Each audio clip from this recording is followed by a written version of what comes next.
Well, ladies and gentlemen, we now do have some military vehicles up with us, and they're going to start their excursion into the arena. Leading the way today, we have a British military Land Rover. The Land Rover has been used by the military services for, well, nearly 60 years now, and all the various variants of the Land Rover have appeared in military service. This one in the desert colours is a style that has been seen a lot of in the last 20 years, with all sorts of activity in the Middle East, which has involved the vehicles being painted in the sand colours rather than the traditional dull green that we usually associate with army vehicles. This Land Rover is equipped as a military police vehicle, complete with some camouflage netting on the windows, and a guy on the top there to keep an eye on you all, and I hope the rifle he's got is a dummy, a plastic one. Otherwise it would be rather intimidating for us. Second of the Land Rovers, a rather special version now with an armoured bodywork. This is the short Mark 3 armoured, as Brian was saying. One ton carrying capacity. It's actually based on the Series 3A Land Rover. You can see the familiar Land Rover bonnet and wings on the front. Look out to the light armament on the top. Only a relatively small number of these in preservation. And next, a splendid example of the humble staff car of the Second World War period. I always think, Brian, these are very much the predecessor of the Range Rover. And yet you've got quite a comfortable accommodation for today. 4x4 four-wheel drive, so very much officer transport with provision.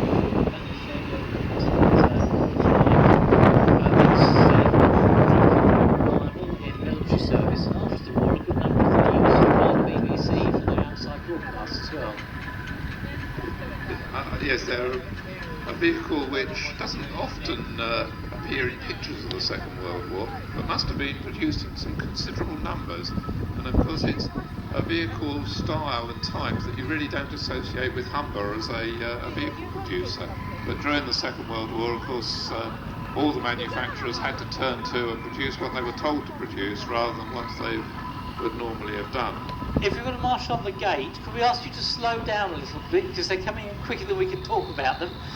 Just pulling into the line-up there is the 1988 Mercedes G-Wagon, which is an ex-German army vehicle brought along by John Wadsworth, who's owned military vehicles of one sort or another for a good many years, and alongside that in the line-up is one of the ubiquitous Jeeps. These were built in huge numbers for service in all theatres of operation during the Second World War. Virtually identical vehicles produced by the Ford company and the Willys company, and after the war also produced in France by Hotchkiss. Yes, the Jeep, of course, the forerunner of all the light 4x4s that we have today. A really superbly innovative design that the Americans produced in the earlier part of the Second World War, and were built in literally hundreds of thousands and used all over the world, and many of them saw long and extensive service in both Europe and in third world countries, many of them serving in often much rebuilt forms until the later part of the last century. Now we've pulled up into the second row. Is the largest vehicle we've so far got in the arena, and this is the Rio troop carrier, built in 1958 and used by the US Air Force. This is a type of vehicle which was built, I think, by 3 different companies to a virtually identical design, and were used in a variety of different forms: general service, truck communications vehicles, mobile workshops and the like, and powered by a multi-fuel engine with a very distinctive whistle to it.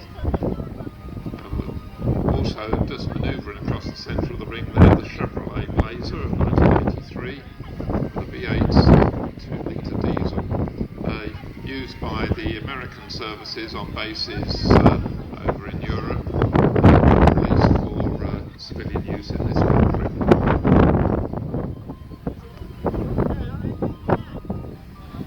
Also in the lineup already parked up, I think next door to that is one, I think, of the CJ series Jeeps, the later American Jeeps that were developed through the 50s and 60s from the original Second World War version. And we saw that this Land Rover there in military and police trim.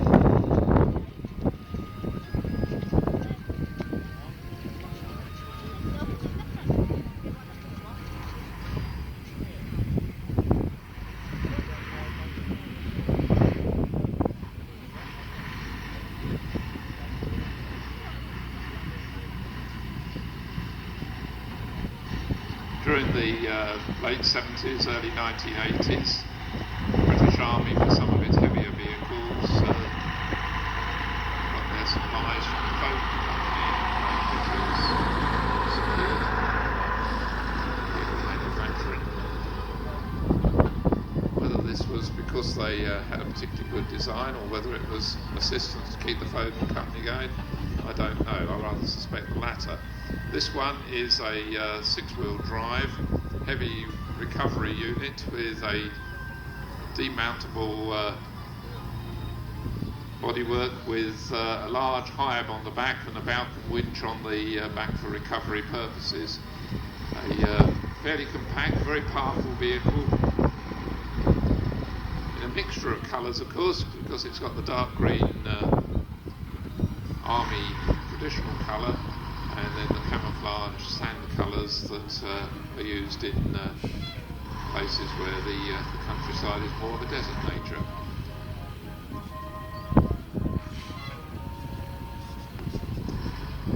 Having spoken about the largest vehicle then, Brian, we really ought to mention the little monoplane down the front here, which has snuck in as well, because this is a type of vehicle we don't often think of as military connections, but certainly from Gulf War onwards have been used in considerable numbers for reconnaissance work, for a number of other duties as well, and the first that are coming into preservation now. Yes, the small Ford bike really has been quite a revolution, both civilian and military purposes. They are extraordinarily robust, manoeuvrable vehicles which go up impossible slopes and even across the side slopes with remarkable safety. And they're not the thing one sees out on the road or is always aware of unless you're actually engaged in off-road activities. I think they've been a very, very significant vehicle over the last 15 years, 20 years or so.